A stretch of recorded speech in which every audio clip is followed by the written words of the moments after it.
We are now joined by Tanya Brown, sister of Nicole Brown Simpson, and she's here to talk a little bit about that and her personal struggle. Tanya, welcome to the show. Thank you. I'm so lucky that we have you here. You have really an incredible story. Let's start off with the passing away of your sister, Nicole Brown Simpson. What was that struggle like for you personally? You know, we're a very private family, very simple family. We grew up on the beach, barefoot, you know, playing with our dogs, very simple. And then overnight, our lives were turned upside down. We're in the spotlight all the time, and helicopters over our house, and it was just very intrusive and invasive. You know, the media is great, but it can also be your worst enemy. Yeah, sure. Oh, absolutely. Yeah, so we had to put on a face, like we're the strong family. We've got, you know, we had to be strong. We had kids, but we were also coached on how to act, when to smile, when to cry, and you know, anytime that we were out in public and we were smiling, it was like we got ridiculed. So it was just, you know, my gosh, your sister just got murdered and you're out smiling. It's like, God, you can't be human. Can't be human, exactly. So that all caught up with me. You know, it was all the stuffing of the pain. We weren't given any opportunity to really grieve over everything, and that all caught up with me. 8 in 2004. I was placed in a psychiatric ward because I never faced my stuff. Wow. So I really encourage people, whether it's a murder, loss of a job, loss of, you know, battling with the economy, whatever it is, face your stuff, because if you don't, you can end up there. Yeah. Nobody's immune. How did you handle your journey? I mean, that was a very long trial. So besides being told what to do and how to smile and how to be, how did you personally handle that? Because you said you didn't really until we didn't. Later, huh? We really didn't. But we had kids, so it kept us really busy. Again, I wasn't being authentic because obviously it all caught up with me. But we had kids around us, and again, we had the beach, so we kept really active. We're a very active family. Not as active as I am anymore. But, well, who is? Exactly. But you know, when you have kids around you, it keeps you distracted.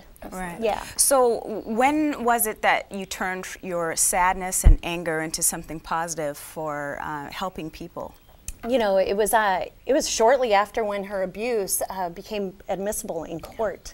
Oh. And all of a sudden there was like this influx of letters, you know, addressed to the Browns in Dana Point, California, or the Browns, Dana Point, the Browns, California. And so, I mean, no address. And I have this picture of my mom and my dad with with all these letters stacked up everywhere. And each and every one included, you have to do something about this. This is nothing new.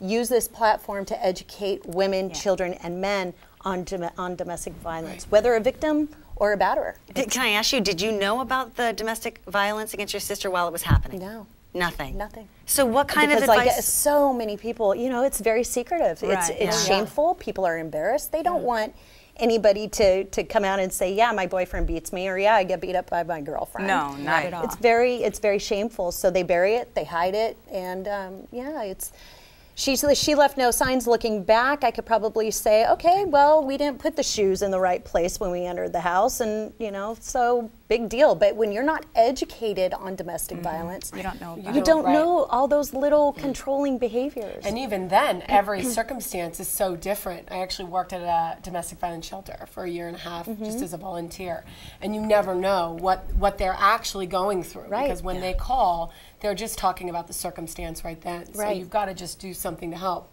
You want to share with our listeners and viewers what kind of stuff we can do? What are the steps that we can?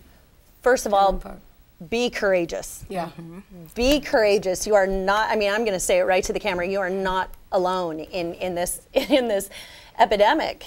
There are people here. We're in Santa Monica. Sojourn is a battered shelter here, a battered women's shelter here in Santa Monica.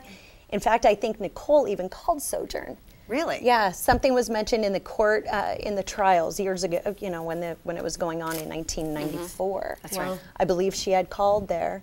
And but yeah, there's 911. Oh my gosh, if you're getting beaten, if you're getting hurt in any capacity, reach out, get help, call 911, report it. Yeah. And you know what? Start that paper trail.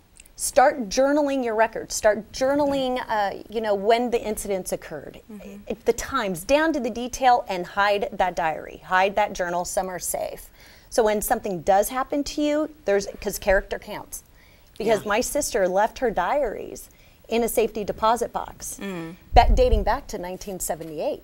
Oh, wow. With her battered pictures. Oh, God. So, leave that paper trail, because that paper trail can be admissible in court now because of my sister's murder. But doesn't it frustrate you that all of that paper trail was there and we were not able to get a conviction against O.J. Simpson? Of course. I mean, your whole family has just got to be outraged by that. Yeah. You know, but that was law enforcement then. Law enforcement is totally different now. Yeah. The officers should have taken Simpson away at that time. Back in, I think it was '89 when that incident happened. Wow. Well, many of them, but I think in '89 is the one that was admissible in court. And, but yeah, officers, please do something. You know, I hear often that they complain, what, I have to go back there again? Mm. Yes, you would need to go back there again until that last day happens. Yes, and she's ready. They say too that always make sure that you report the crime, because people who have been reported are less likely to do it again. I just want to throw out a couple of phone numbers before we let you go here.